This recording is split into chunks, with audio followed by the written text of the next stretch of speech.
From the CBS4 Sports Studio in Northwest Gainesville, here's Gainesville Game Day. Sponsored by G. Bradley Insurance Agency, the right team for all of your insurance needs. Now, here's Gainesville Sun columnist Pat Dooley and returning All-American former Gator player Shannon Snell. All right, welcome to another edition of Gainesville Game Day, Season 6. We kick it off. Shannon Snell's joining me, the All-American from Florida. Next week, we'll bring Sarah in, new CBS4 reporter. We're excited about her. But this week, I'm stuck with this guy who has played in the Florida-Miami rivalry. I have. It was 2 games I played in, Pat. I loved it. It was just a hoopla about, playing Miami. It was fun. Had a great time, but we didn't win either game. That's on you, okay? I'm sorry, man. But the bottom line is college football It's starting. It's not completely starting, but it's starting. Pat, I am so excited. Football's back on. We're out of the lull of baseball season. And I always miss when the last game ends and the first game begins. I'm just waiting for that time, so I'm pretty excited about it. Absolutely. We got a full slate for you to talk about, even though there's only 2 Division I games. Right now, we're going to go around the Southeast. It's time for Around the Southeast, sponsored by Skyfrog Tree Service. All right, we start with Around the Southeast and the fact that it still feels very much like a Clemson-Alabama world. I mean, everybody's picking them first and second and first. I actually had Alabama first in my poll. But it doesn't feel like there are teams that have a chance to catch them, but it doesn't seem like anybody wants to pick anybody else. Yeah, you're right. I mean, it's a two-man race right now. You got some teams like the Georgias and the Oklahomas that, they're coming in a close second to that tier where Alabama and Clemson are, but it's still a two-man race. And I think everybody knows that. And I think it's going to be one of those things where at the end of the season, you will see both teams still in the college football playoff. The problem is when you look at these teams behind them, they all look good, but the warts are pretty big, like new starting quarterback at Oklahoma, no receivers back at Georgia, Ohio State with a brand new starting quarterback who got run off from Georgia. Yeah. So there's a lot of holes there. There is, and hopefully those holes get worked out, but when you got teams that are so established like Clemson and Alabama, I think it's really hard to pick against them at this point in time. All right, next up, the SEC wants to get off to a fast start. Everybody's going to talk about the first couple of weeks of the season. They're going to say, oh, the SEC is this and the SEC is that. So it depends. Auburn, Oregon, a huge game. We all know about Florida, Miami. And then obviously you've got LSU, Texas in the second week. Even Ole Miss, Memphis. I mean, it'd be nice to see Ole Miss get a win there. It would. It's a little bit. It's going to be a little bit scary for the SEC because you see the level of competition that they're playing first week out of the season is a little bit tougher, yep. and it's really important for the college football playoff that you have a tough non outside of your conference schedule. So I think it's going to be really important for them to start strong so they're in that conversation at the end of the season. All right, we go to the next one, which are the teams ranked in the poll for the AP poll, which I'm a voter. I had Alabama 1. Alabama ended up 2. Of course, Georgia, LSU, Florida, A&M, Auburn, all in the top 16, which indicates maybe it's top heavy. I think it's the opposite. I think you've got Alabama and Georgia there, and then there's this second tier in the SEC that is basically 9 teams, right? And any of those 9 could be the third best team in the conference. And that's pretty important that the voters recognize that any one of those teams could be in that top tier. But it's just like you said, there's a lot of questions, and nobody knows anything outside of what Alabama is. So I think that's gonna play out during the season. I think it's going to be really good for everybody, and the cream rises to the top. You'll see what teams are the best. Yeah, I mean the whole thing is, and I told people I have Florida in my poll. I had them 11th. Mm-hmm.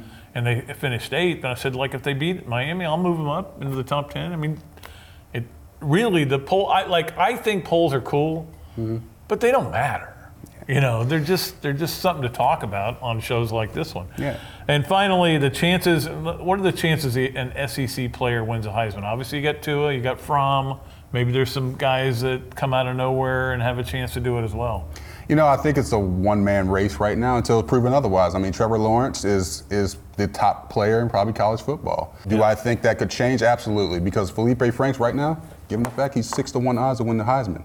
He had a great he had a great 4 games the last of the season. If he can continue on that, he may put himself in the conversation. Yeah, he certainly has a chance. It's funny when they come out with all these watch lists. I'm always like, shouldn't we be watching everybody? Yeah, that's true. Why are we narrowing it down to only these guys have a chance to win? But That's what they like to do. All right, that was Around the Southeast. Right now, we're going to go to the starting lineup. Let's get started with the starting lineup.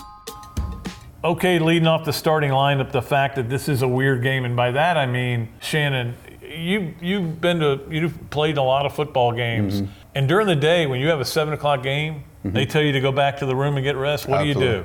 You watch football. There's no football though. There's zero. I mean, you literally have all day to think about what you're going to be doing. And generally, when you got another football game on TV, you can kind of look and just kind of relax. Right now, you're going to be watching cartoons. You're going to be watching something else because you're not going to be watching football. So that pressure and that added heightened to what you're supposed to do that night is going to be there. I'd bring something you could binge watch maybe. But some of the players said, "Hey, we're going to be watching Miami film." That's how ready they are for this game. But the other thing is, all eyes are on you. Now, Florida's trying to embrace that. Dan Mullen said that. What is our stamp going to be? But that makes it a hard thing.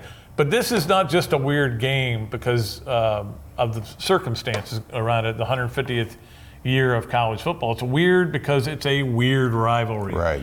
And the fact that they have only played 6 times in 71 games, somehow you found your way into 2 of them. Right, yeah, it really is, and lost both of them.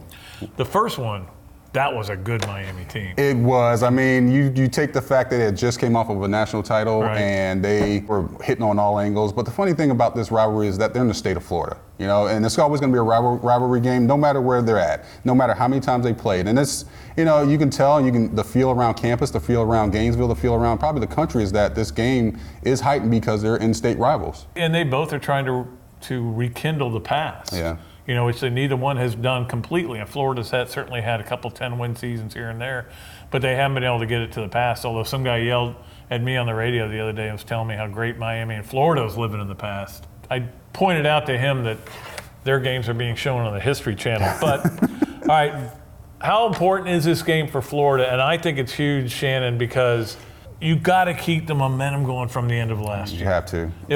Everything was going great, and then a lot of negative things happened. Yeah. With guys leaving, transfer portals, all the other stuff.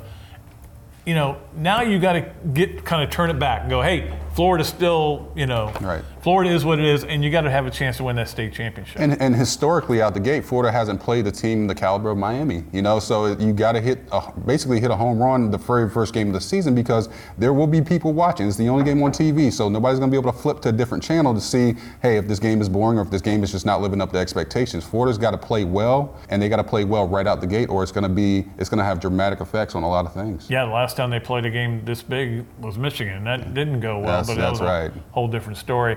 The recruiting impact on this game, I think is tremendous as well, Shannon. I mean, when you were being recruited, they weren't playing, so there was no chance to see this. But I'm just wondering what kind of an impact this, because you can't host recruits, but they're all going to be watching. Yeah, I mean, a lot of these kids that have Miami and Florida on their list, I mean, they're cut of the same cloth. So, I mean, a win by either team could boost that kid to want to go to the other school. So I think it's really important for both teams to play well, but more specifically Florida, because it is a hotbed of recruiting in South Florida and Central Florida for the University of Florida. All right, that's going to do it for the starting lineup. We'll take a break, and when we come back, we'll introduce you to Sarah, and she's going to tell you what's trending on social here on Gainesville Game Day.